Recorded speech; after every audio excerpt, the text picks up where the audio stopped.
오늘 저희가 함께 살펴볼 말씀은 여호수아서 19장 1절에서 23절의 말씀입니다.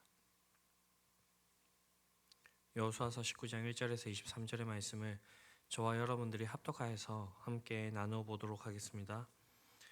둘째로 시므온 자손의 지파를 위하여 그들의 가족대로 제비를 뽑았으니 그들의 기업은 유다 자손의 기업 중에서라. 그들이 받은 기업은 브엘세바 곧 세바와 몰라다와 핫살 수알과 발라와 에센과 엘돌락과 부들과 호르마와 시글락과 벳 말가복과 하살 수사와 벳 르바옥과 사루엔이니 13 성읍이요 또 그 마을들이며 또 아인과 림몬과 에델과 아산이니 4 성읍이요 또 그 마을들이며 또 네게베 라마 곧 발라브엘까지 이 성읍들을 둘러 있는 모든 마을들이니 이는 시므온 자손의 지파가 그들의 가족대로 받은 기업이니라. 시므온 자손의 이 기업은 유다 자손 기업 중에서 취하였으니 이는 유다 자손의 분깃이 자기들에게 너무 많으므로 시므온 자손이 자기의 기업을 그들의 기업 중에서 받았음이더라. 셋째로 스불론 자손을 위하여 그들의 가족대로 제비를 뽑았으니 그들의 기업의 경계는 사리까지이며 서쪽으로 올라가서 마랄라에 이르러 다베셋을 만나 용르암 앞시내를 만나고 사릴에서부터 동쪽으로 돌아 해 뜨는 쪽을 향하여 기슬롯 다볼의 경계에 이르고 다브라스로 나아가서 야비아로 올라가고 또 거기에서부터 동쪽으로 가드 헤벨을 지나 엑 가신에 이르고 네아까지 연결된 림몬으로 나아가서 북쪽으로 돌아 한나돈에 이르고 입다엘 골짜기에 이르러 끝이 되며 또 갓닥과 나알랄과 시므론과 이달라와 베들레헴이니 모두 12성읍과 그 마을들이라. 스불론 자손이 그들의 가족대로 받은 기업은 이 성읍들과 그 마을들이었더라. 넷째로 이사갈 곧 이사갈 자손을 위하여 그들의 가족대로 제비를 뽑았으니 그들의 지역은 이스라엘과 그술룩과 수냉과 하바라임과 시온과 아나하락과 랍빛과 가시온과 에베스와 레멕과 엔간nim과 엔핫닥과 벳바사스이며 그 경계는 다볼과 사수마와 벳세메스에 이르고 그 끝은 요단이니 모두 16성읍과 그 마을이라. 이사갈 자손 지파가 그 가족대로 받은 기업은 이 성읍들과 그 마을들이었더라. 아멘. 오늘 본문에서는 시므온, 스불론, 이사갈 지파에 대한 기업 분배가 나오고 있습니다.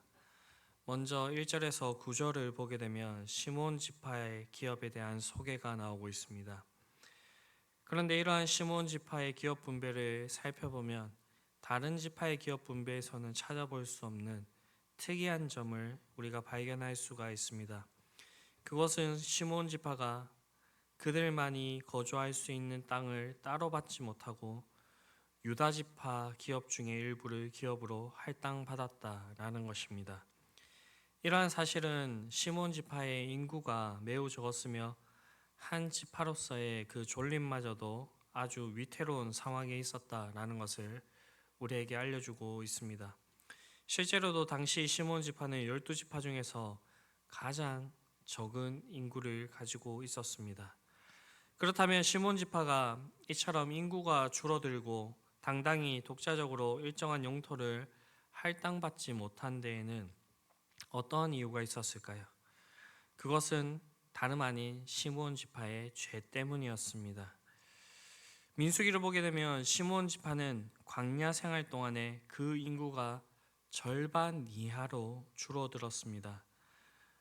광야 초기 생활 59,300명이었던 20세 이상 된 남자의 수가 광야 생활 후기에는 무려 37,100명이 줄어들어서 2,200명이 된 것입니다. 이것은 자연적인 감소가 아니었습니다. 민수기서의 그 기록을 보게 되면 발람이 꾸몄던 죄악, 즉 모압 여인들로 하여금 이스라엘 백성들과 음행하게 했던 그때에 시므온 지파는 족장이 그 죄로 인하여서 죽임을 당할 만큼 가장 깊이 그 음행의 죄에 빠져들었던 것을 우리는 볼 수가 있습니다. 이 범죄에 의해 시므온 지파는 끊임없이 쇠락의 길로 빠져들어갔습니다. 특히 신명기의 말씀을 보게 되면 모세가 죽음을 앞두고 12지파를 축복하면서 예언할 때에 시므온 지파에 대한 예언만이 이렇게 빠져 있는 것을 우리는 볼 수가 있습니다. 그리고 오늘 본문에 이르러 시므온 지파는 유다 지파의 기업 안에서 자기의 기업을 얻고 있습니다. 결국 시므온 지파의 변화의 흐름을 통하여서 우리는 이 죄의 영향력이 얼마나 크고 깊고 두려운가를 다시 한 번 더 확인해 볼 수가 있습니다. 이 죄라는 것은 한 개인의 삶으로부터 시작하여서 온 창조 세계를 뒤흔들고 바꾸어 놓았습니다. 아담과 하와가 범죄한 이후에 있었던 그 세상의 변화가 이것을 잘 증명해 주고 있는 것입니다. 이 죄로 인하여서 모든 피조물이 허무한 데에 굴복하게 되었습니다. 이 죄가 한번 영향력을 행사하기 시작하면 개인도 단체도 나라도 그 어느 것도 그 앞날을 장담할 수가 없습니다. 그렇게 이 죄의 문제를 해결해 주실 수 있는 유일한 분이신 하나님께서는 자신의 독생하신 아들 예수 그리스도를 우리에게 보내주셔서 십자가에 못 박으심으로 그 보혈피를 우리를 위하여서 흘려주심으로써 그 피값으로 우리를 속량하셨습니다. 그렇게 그 예수 그리스도를 믿는 우리들은 죄에서 벗어날 수 있고 오늘날 하나님께서 우리를 창조하셨던 그 모습 그대로 하나님께서 원하시는 그 방향으로 우리가 나아갈 수 있게 되었다라는 것입니다. 그러나 우리가 이 세상 살아가는 동안에 반드시 기억해야 될 것은 우리는 예수 그리스도 밖에 있으면 여전히 죄인이라는 그런 사실입니다.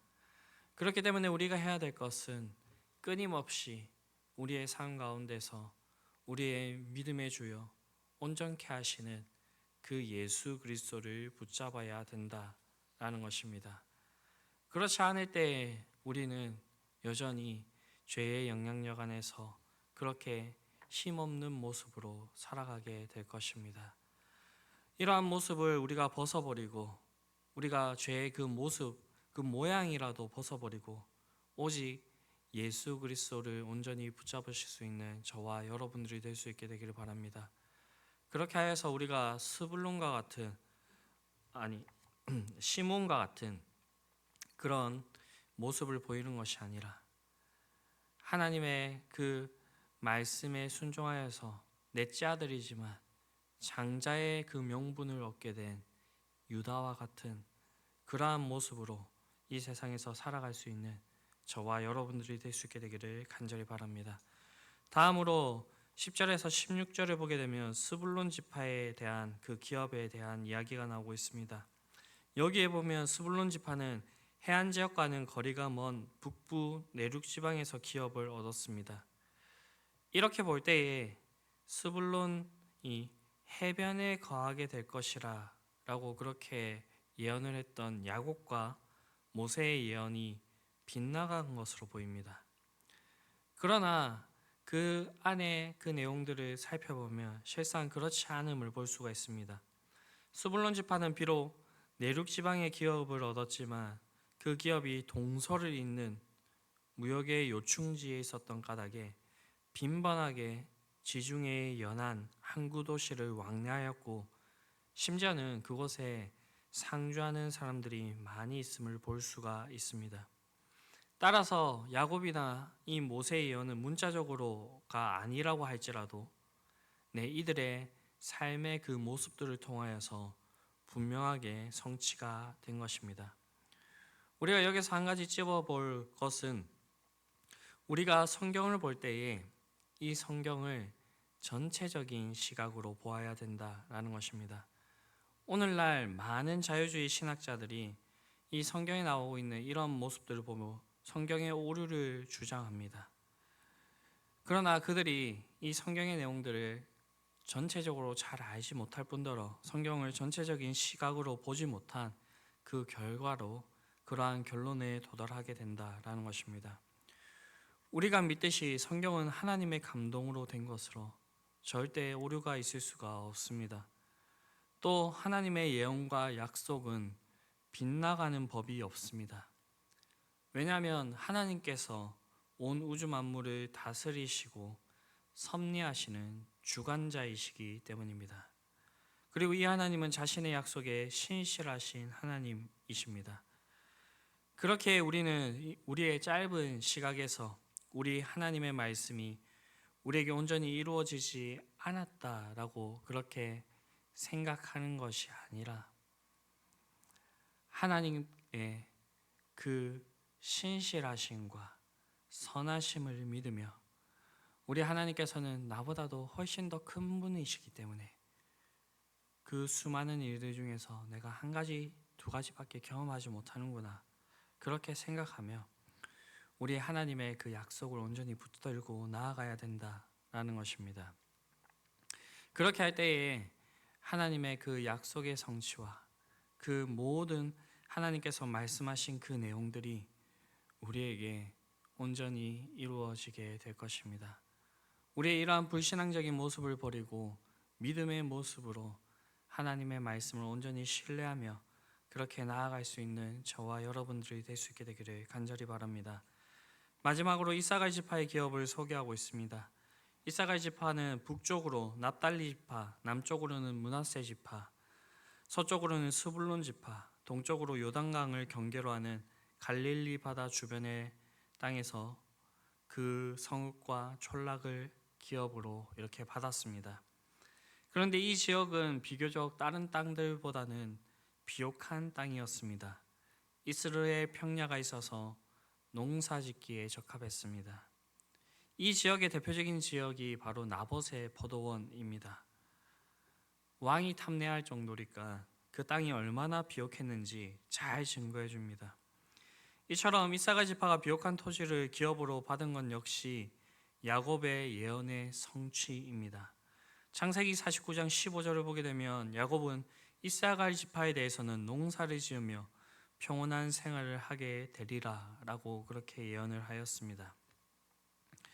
이렇게 평온한 생활을 즐겼음에도 불구하고 이 이사갈 지파는 나라가 위기에 처할 때에는 매우 투철한 신앙과 용기로 나라를 위기에서 구해내기도 하였습니다.